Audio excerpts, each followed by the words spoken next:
예, 할렐루야. 우리 화면 켜실 수 있으신 분들은 화면을 켜고 서로 좀 반갑게 인사 나눴으면 좋겠습니다. 일주일 동안 잘 지내셨습니까? 잘 지냈습니다. 네, 반갑습니다. 우리 오늘 다 같이 나눌 하나님의 말씀은 다니엘서 8장 26절과 27절 말씀입니다.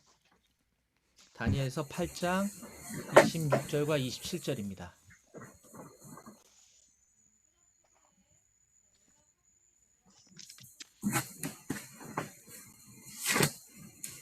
다니엘서 8장 26절 27절입니다.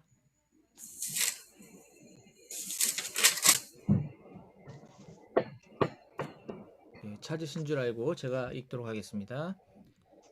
이미 말한 바 주야에 대한 환상은 확실하니 너는 그 환상을 간직하라. 이는 여러 날 후의 일임이라 하더라. 이에 나 다니엘이 지쳐서 여러 날 앓다가 일어나서 왕의 일을 보았느니라. 내가 그 환상으로 말미암아 놀랐고 그 뜻을 깨닫는 사람도 없었느니라. 아멘. 오늘 말씀에서 제가 기도하겠습니다. 하나님 아버지 감사합니다.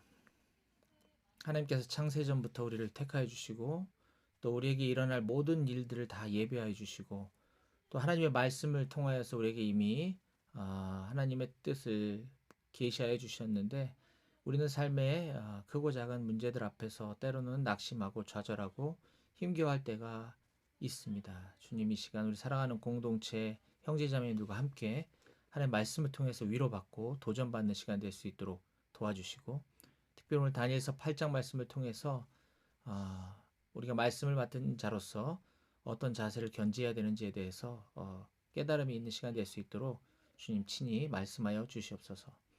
모든 걸 다 주님께 의탁드리며 살아계신 예수님의 이름으로 기도했습니다. 아멘.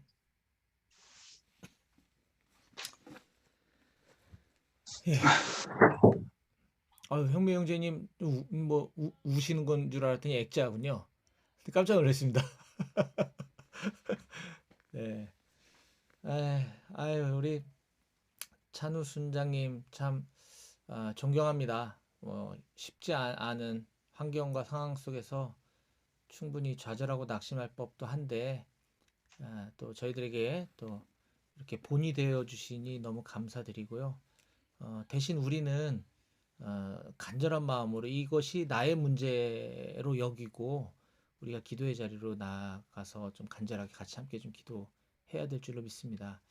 개인적으로도 마땅히 기도해야겠지만 또 가능한 한 우리가 공동체적으로 함께 모여 기도하는 토요일 새벽 기도 자리에 모두들 나오셔서 찬우 형제님 직장 문제뿐만 아니라 또 우리 사랑하는 공동체 여러 기도 제목들 가지고 함께 좀 기도했으면 좋겠습니다. 예, 저는 오늘 어제 오늘 저 강원도 고성 쫙 꼭대기부터 시작해서 속초까지 지역 농협과 농협은행을 쭉 훑으면서 어제 오늘 1박 2일 일정으로 활동 업무를 하고 오늘 늦을까봐 이제 일찌감치 출발해서 쉬엄쉬엄 왔는데 정말 이 시간 계산을 잘하고 다녀야 되겠다 라는 생각을 좀 갖게 됐고 어제 숙소에서 오늘 말씀을 준비한다고 했는데 성이 안 차가지고 아까 마지막 순간까지도 계속 보느라고 제가 잠시 화면을 닫고 있었는데 좀 양해해 주시면 좋겠습니다.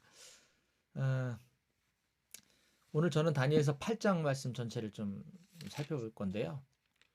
지난번 제 메시지 시간에 저는 다니엘서 7장 말씀을 나눴습니다. 다니엘서 7장은 7장 1절은 죄송합니다. 바벨론 벨사살 왕 원년에 즉 벨사살 왕이 즉위한 첫 해에 다니엘에게 임한 환상의 내용을 기록하고 있는 장면이 다니엘서 7장입니다. 그래서 7장 1절에서 14절까지는 다니엘이 꾼 꿈과 환상의 내용, 즉 어떻게 보면 관찰에 해당되는 내용이고요. 그 다음에 15절부터 28절까지는 이게 워낙 스케일이 크고 전혀 알 수 없는 이 비유를 담은 환상인지라 스스로 깨달을 수가 없었기에 가브리엘 천사가 나타나서 그 꿈과 환상에 대한 내용을 해석해 주는 장면이 이제 15절에서 28절까지 내용입니다. 그 내용은 크게 네 짐승에 대한 내용인데 그 네 짐승이 의미하는 바는 각각 바벨론에서 메대와 바사 제국으로, 그 다음에 헬라 제국으로, 그 다음에 로마 제국으로 이렇게 이 패권이 바뀌게 될 것이다 라고 하는 하나님의 역사의 어떤 빅 픽처를 보여주고 있는 장면입니다. 근데 참 희한한 것은 다니엘에게 하나님께서 환상을 보여주셨는데 이 일들이 실제로는 다니엘의 세대에 나타나지 않았다라는 것이죠.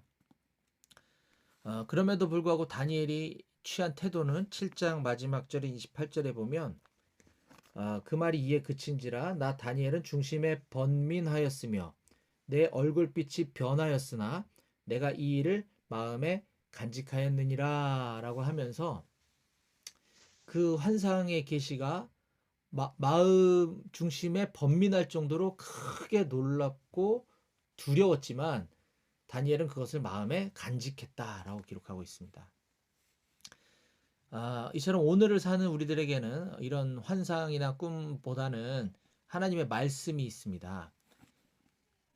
동일한 맥락에서 하나님의 말씀을 받은 우리가 이 두려움과 떨림으로 가슴에 이 하나님의 말씀을 간직하고 살아가는 자세가 매우 중요하겠다라고 말씀드렸습니다. 또한 우리는 우리 삶에 나타난 어떤 환경과 상황들을 통해서 하나님의 뜻과 계획을 알기 위해 애쓰는 것보다 더 중요한 것은 그 일들에 대한 하나님의 선하심, 하나님의 완전하시고 의로우심을 신뢰하며 누리는 것이 중요하다라고 말씀드렸습니다. 그리고 때로는 하나님께서 나를 통해 이 행하고 계신 이 일들이 어쩌면 우리가 하고 있는 이 직장 사역이라는 이 일들이 어쩌면 나의 세대에는 나타나지 않을 수도 있다. 나의 직장 생활하는 동안 나의 직장 환경 안에서 내가 그 열매들을 볼 수 없을 수도 있다라고 하는 것입니다. 그런데 우리는 자꾸 내가 그 열매를 자꾸 보고 싶어하고 우리는 내가 뿌려놓은 씨앗들이 후에 어떻게 되는지를 궁금해하는 경향이 있습니다. 근데 우리 다니엘서 7장을 통해서 그것이 중요한 게 아니라 우리는 우리에게 주어진 말씀에 순종하는 삶을 사는 것이 중요하다는 것을 우리가 배울 수 있는 것 같습니다. 여기까지 이제 7장에 대한 대략적인 내용을 제가 이제 정리해 드린 거고요. 오늘은 제가 메시지하는 다니엘서 12번째 시간인데요. 다니엘서 8장 말씀을 통해서 저는 오늘 하나님의 말씀을 받은 자의 자세라고 하는 제목으로 오늘 우리에게 주시는 교훈을 5가지 정도로 제가 정리해서 함께 나누기 원합니다. 자, 다니엘서 8장 1절은 이렇게 시작합니다. 나 다니엘에게 처음에 나타난 환상 후, 이게 아까 7장을 말하는 거죠. 벨사살 왕 3년에 다시 한 환상이 나타나니라. 즉 처음에 다니엘서 7장의 환상을 보고 2년이 지나서 다시 두 번째 환상이 임했다라고 하는 것입니다. 그건 뭐냐면 어마어마한 환상을 보았지만 다니엘이, 그리고 천사가 나타나서 그 의미까지 해석해 주었지만 2년이 지나는 세월 동안 아무런 일도 일어나지 않았다는 것입니다. 세상이 변화지고 달라진 것이 아무것도 없다는 거죠. 여전히 벨사살 왕은 여전히 통치하고 있었던 것입니다. 이걸 통해서 우리가 깨달을 수 있는 첫 번째 교훈은 하나님께서 놀라운 계시를 깨닫게 해주셔도 우리의 현실은 여전히 그대로일 수가 있다라고 하는 사실입니다. 우리는 뭐 BTC 훈련을 지금 앞두고 있는 시즌이긴 한데 우리가 어떤 BTC 훈련이나 전도 폭발 훈련을 통해서 하나님의 큰 은혜를 경험하곤 합니다. 그런데 훈련이 끝나고 나면 여전히 우리의 상황과 환경은 바뀌지 않고 직장은 여전히 우리를 힘들게 하는 것들을 우리는 여러 번 경험했습니다. 뿐만 아니라 우리 여름 휴가 때 지금 한동안 못하고 있지만 여름 휴가 때면 우리는 해외 단기 선교를 가서 그곳에서 일하고 계신 하나님을 모든 사람들이 다 경험하고 마치 천국에 갔다 온 것인 것처럼 엄청난 은혜를 받고 우린 돌아옵니다. 그런데 선교지에서 다시 일상으로 돌아오면 여전히 우리의 일상은 하나도 달라진 게 없더라는 것이죠. 우리 삶의 문제는 여전히 해결되지 않은 채 그대로 있는 것을 우리는 많이 경험하곤 합니다. 그러나 오늘 다니엘서 8장에 하나님께서 다니엘에게 똑같은 맥락이 똑같습니다. 맥락이 똑같은 두 번째 환상을 보여주시는 것처럼 여전히 오늘날에도 하나님께서는 우리들에게 동일하게 반복해서 말씀해 주실 것을 기대하는 우리 모두가 좀 되었으면 좋겠습니다. 자, 이제 다니엘서 8장 3절부터 14절까지는요. 이제 다니엘이 두 번째 본 그 환상의 내용이 기록되어 있습니다. 그건 한마디로 순양과 순염소가 나타나서 서로 싸우는 장면을 묘사하고 있는 것입니다. 자, 8장 3절을 읽어보겠습니다. 내가 눈을 들어 본즉 강가에 두 뿔을 가진 순양이 섰는데 그 두 뿔이 다 길었으며 그중 한 뿔은 다른 뿔보다 길었고 그 긴 것은 나중에 난 것이더라. 5절입니다. 내가 생각할 때에 한 숫염소가 서쪽에서부터 와서 온 지면에 두루 다니되 땅에 닿지 아니하며 그 염소의 두 눈 사이에는 현저한 뿔이 있더라. 그것이 두 뿔 가진 순양 곧 내가 본 바 강가에 섰던 양에게로 나아가되 분노한 힘으로 그것에게로 달려가더니 라고 하면서 쭉쭉쭉쭉쭉 이제 자세한 이 장면이 묘사가 되고 있는데 이 내용은 14절까지 계속되고 있고요. 이 3절부터 14절까지 내용이 무엇인지에 대해서는 15절부터 또 그걸 해석을 해줍니다. 15절입니다. 나 다니엘이 이 환상을 보고 그 뜻을 알고자 할 때에 사람 모양 같은 것이 내 앞에 섰고, 사람 모양 같은 것이니까 사람은 아니라는 거죠. 내가 들은즉 을레강 두 언덕 사이에서 사람의 목소리가 있어 외쳐 이르되 가브리엘아 이 환상을 이 사람에게 깨닫게 하라 하더니 거기서 말한 사람 모양 같은 것은 결국 가브리엘 천사였다라는 걸 알 수 있죠. 이처럼 3절에서부터 시작해서 14절까지 계속되는 그 환상의 내용은 길게 설명되고 있고 굉장히 복잡하고 뭐 어려워 보이지만 의외로 간단합니다. 그 해석에 의하면 뒤에 가브리엘 천사가 해석해 주는 바에 의하면 그 순양의 두 뿔은 메대와 바사 제국이고 숫 염소는 헬라 제국이라고 설명을 해줍니다. 20절입니다. 내가 본 바 두 뿔 가진 순양은 곧 메대와 바사 왕들이요. 21절 털이 많은 숫 염소는 곧 헬라 왕이요. 그의 두 눈 사이에 있는 큰 뿔은 곧 그 첫째 왕이요. 라고 하면서 다 설명을 해줍니다. 근데 이제 좀 더 디테일하게 들어가서 거기에 등장하는 뿔은 뭐고 왜 나중 뿔이 더 길어지고 뭐 환상에서 보이는 여러 가지 현상들이 무엇을 의미하는지는 제가 지금 장황하게 나열해서 설명하면 좀 지루한 시간이 될 것 같고 이건 우리가 조금만 성경을 공부해보고 역사를 좀 찾아보면 이 금방 한 번에 이해할 수 있는 부분입니다. 우리는 이걸 지났기 때문에 다니엘은 답답했겠지만 그래서 오늘 저는 그것을 세세하게 이건 무슨 의미다라고 이건 이 왕은 누구였다 역사 속에 누구였다 이걸 다 나열하려고 싶지는 않습니다. 중요한 거는 아까 앞서 얘기한 것처럼 지금 환상을 보고 있는 이 다니엘의 시대는 그 환상 속에 등장하는 메데 바사 제국도 아니고 헬라 제국도 아닌 그보다 훨씬 이전인 바벨론 제국의 시대라는 것입니다.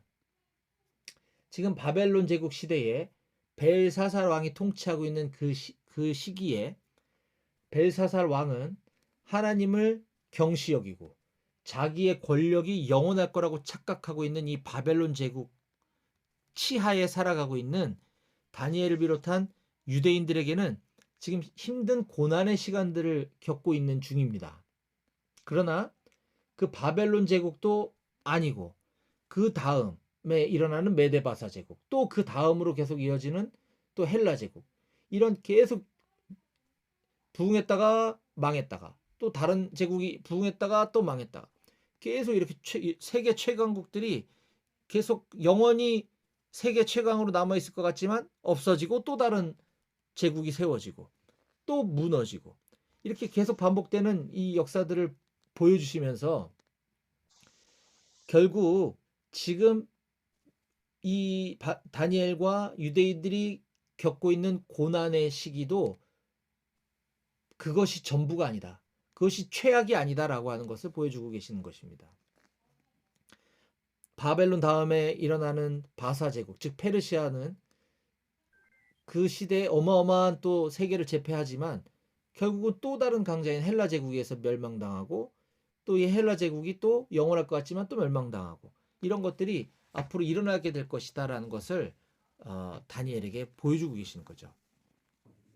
26절입니다. 26절.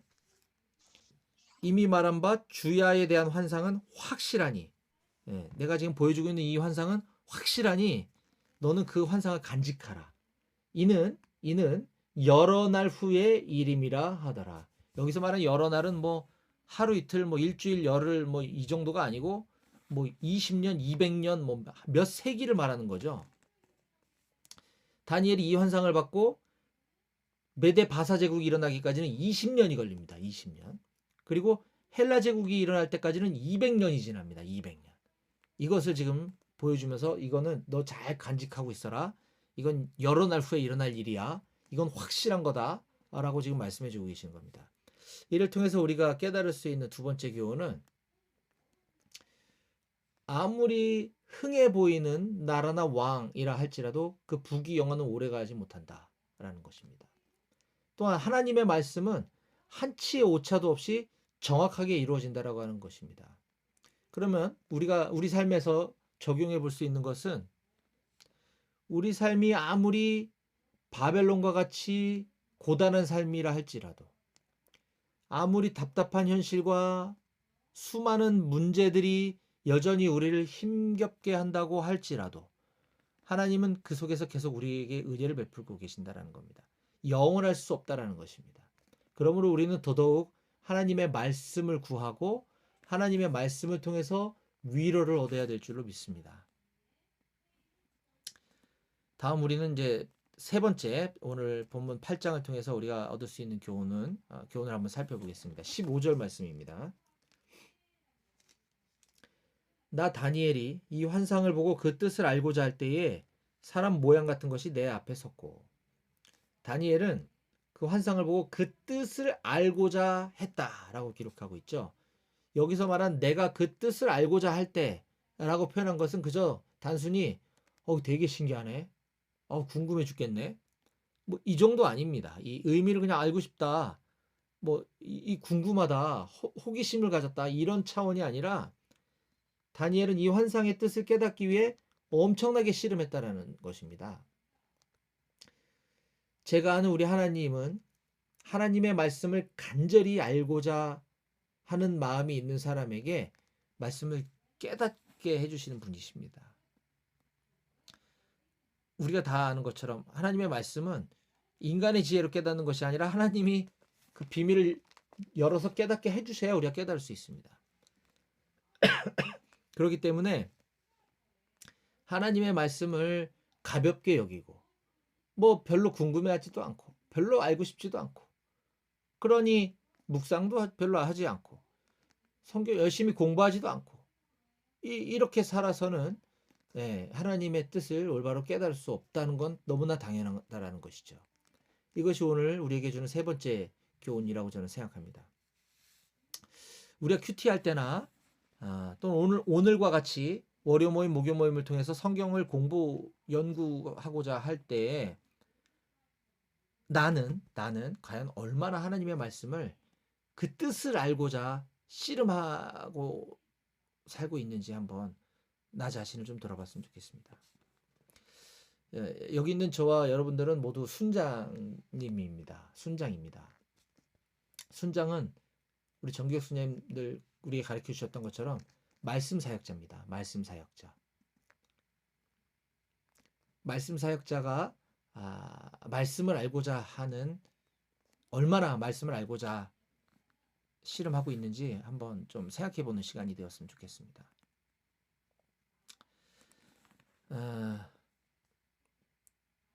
저는 우리 사랑하는 강남 일주구의 모든 순장님들이 다니엘처럼 하나님의 말씀을 깨닫기 원하는 간절한 마음으로 하나님의 말씀과 늘 씨름하면서 하나님으로부터 이 말씀의 비밀을 깨닫게 되는 은총을 누릴 수 있기를 간절히 바랍니다.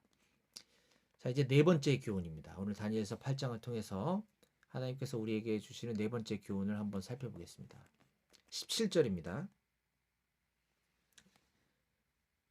그가 내가 선 곳으로 나왔는데 그가 나올 때에 내가 두려워서 얼굴을 땅에 대고 엎드리매 그가 내게 이르되 인자야 깨달아 알라. 이 환상은 정한 때 끝에 관한 것이니라. 여기 보면 내가 두려워서 얼굴을 땅에 대고 엎드리매 라고 하는 장면이 나옵니다. 이 장면은 물론 천사 가브리엘 앞에 다니엘이 두려워서 얼굴을 땅에 대고 엎드렸다는 내용이긴 한데 중요한 거는 묵시문학뿐만 아니라 성경 전반에 걸쳐서 이 천사의 등장은 이 하나님의 현현, 그러니까 하나님의 나타나심을 천사의 등장으로 대체하고 있는 장면이 성경에 여러 군데 나옵니다. 즉 가브리엘이 두려워서가 아니라 하나님의 존전 앞에 다니엘은 지금 두려워서 얼굴을 땅에 대고 엎드렸다라고 하는 것이죠. 또한 이 하나님의 나타나심, 하나님의 현현, 하나님의 존전 앞에서 이 환상을, 하나님의 말씀을 깨닫게 된 다니엘은 여러 날을 끙끙 앓아 누웠다라고 성경은 기록합니다. 27절입니다. 이에 나 다니엘이 지쳐서 여러 날 앓다가 일어나서 왕의 일을 보았느니라. 내가 그 환상으로 말미암아 놀랐고 그 뜻을 깨닫는 사람도 없었느니라. 여기 보면 지쳐서 여러 날 앓다가 일어났다라는 표현이 나오는데요. 다니엘이 왜 지금 지쳐서 여러 날을 앓아두었을까요? 23절과 24절입니다. 이 네 나라 마지막 때에 반역자들이 가득할 즈음에 한 왕이 일어나리니 그 얼굴은 뻔뻔하며 속임수에 능하며 그 권세가 강할 것이나 자기의 힘으로 말미암은 것이 아니며 그가 장차 놀랍게 파괴 행위를 하고 자의로 행하여 형통하며 강한 자들과 거룩한 백성 하나님의 백성을 멸하리라. 이 네 나라 마지막 때에 일어날 한 왕이 있을 건데 그의 권세는 강하고 거룩한 하나님의 백성을 멸할 것이라고 하는 이 하나님의 말씀이 다니엘에게는 아마 언젠가 그런 일이 일어나려나 보지 뭐 이런 차원이 아니고요. 이게 지금 나하고 이게 무슨 언제 일어날지도 모르고 지금은 뭐 바벨론 시대인데 이거 뭐 언젠가 그런 일이 있나 보다. 이 정도가 아니고 다니엘은 지금 이 말씀을 실제적인 말씀으로 지금 진지하게 받아들였기에 수세기가 지난 다음에 일어날 이 일조차도 다니엘에게는 현실의 고통과 아픔으로 지금 다가오게 된 거죠. 이걸 통해서 우리가 적용하고 싶은 것은 저는 우리 사랑하는 강남일지구 우리 순장님들이 하나님의 말씀을 대할 때 과연 어떤 태도로 대하고 있는지 나 자신을 한번 좀 돌아보았으면 좋겠어요. 하나님 말씀 앞에 과연 나는 이게 지금 실제인지 지금 현실인지 이 하나님 말씀 앞에서 두렵고 떨림과 경외함으로 엎드러져 본 적이 있는지 네. 하나님 말씀이 내 폐부를 찔러서 내 영혼이 아파서 뒹굴러 본 적이 있는지 저는 우리 순장님들이 하나님 말씀 앞에 그런 경험 또는 그런 태도를 견지할 수 있게 되었으면 좋겠습니다. 오늘의 마지막 5번째 교훈입니다. 하나님의 말씀이 다니엘의 영혼을 이제 통과하고 난 다음 그 다음 다니엘의 행동이 어땠는지 우리 방금 보았던 27절 다시 한번 보겠습니다. 27절 이에 나 다니엘이 지쳐서 여러 날 앓다가 일어나서 왕의 일을 보았느니라.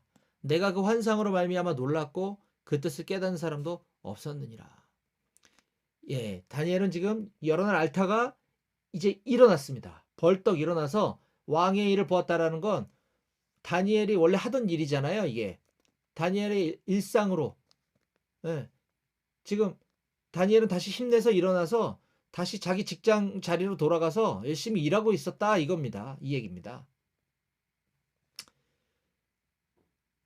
사랑하는 여러분, 우린 제자입니다. 예수님의 제자입니다. 제자는 하나님의 말씀의 은혜를 두렵고 떨리는 마음으로 가슴속에 간직하며 살아가는 사람들입니다. 또한 제자는 이 받은 하나님 말씀의 그 은혜를 우리의 본연의 삶의 현장인 일터로 가져가서 또 가정으로 가져가서 다시 거기서 말씀 붙잡고 일어나서 평범한 일상을 살아내는 사람들인 줄로 저는 믿습니다. 지금 우리의 삶의 환경이, 내 직장이 어려움에 처해 있다 할지라도, 내 자신이 지금 힘겨운 일에 지금 처해 있다고 할지라도 우리 다시 힘을 내서 일어났으면 좋겠습니다. 또한 말씀 앞에 선 내 모습이 너무 초라하고 하나님 앞에 너무 내 자신이 부끄럽고 죄송스러워도 그 때문에 내가 떼굴떼굴 굴르며 아파해야 하지만 결국엔 우린 다시 일어서야 할 것입니다. 하나님께 받은 은혜를 나 혼자만 간직하고 있을 것이 아니라 우리의 삶의 현장인 직장으로 나아가서 다시 은혜로 열심히 직장에서 일하는 우리 순장님들이 다 되실 수 있기를 주님의 이름으로 축복합니다. 아멘. 기도하시겠습니다. 하나님 아버지, 감사합니다. 여기 계신 우리 순장님들 각각의 직장 환경이 녹록치 않고 그 중에 정말 너무너무 마음 아픈 어려움 가운데 있는 우리 순장님들도 계십니다. 주님, 하지만 바라기는 우리가 하나님 말씀 앞에 두렵고 떨리는 마음으로 나 자신을 돌아보고 이 말씀이 내 삶을 변화시키고 내 폐부를 찔러 쪼개서 하나님 앞에 부르짖고 떼굴떼굴 구르는 우리 순장님들이 될 뿐만 아니라 그것을 털고 일어나서 다시 왕의 일을 보았던 다니엘처럼 비록 힘들지만 일상의 삶을 우리가 성실히 수행하는 우리 직장 선교사의 삶, 예수 그리스도의 제자의 삶, 순장의 삶을 다 살아낼 수 있도록 주님, 우리 각 사람에게 힘과 능력과 용기와 담대함과 지혜를 허락하여 주시옵소서. 오늘 또 순모임을 통해서 하나님께서 우리에게 예비해 주신 그 말씀의 은혜를 우리가 사모함으로, 간절히 사모하는 마음으로 하나도 놓치지 않고 우리가 다 받아들일 수 있는 순모임 시간 되어질 수 있도록 주님 도와주시옵소서. 감사드리며 예수님 이름으로 기도했습니다. 아멘.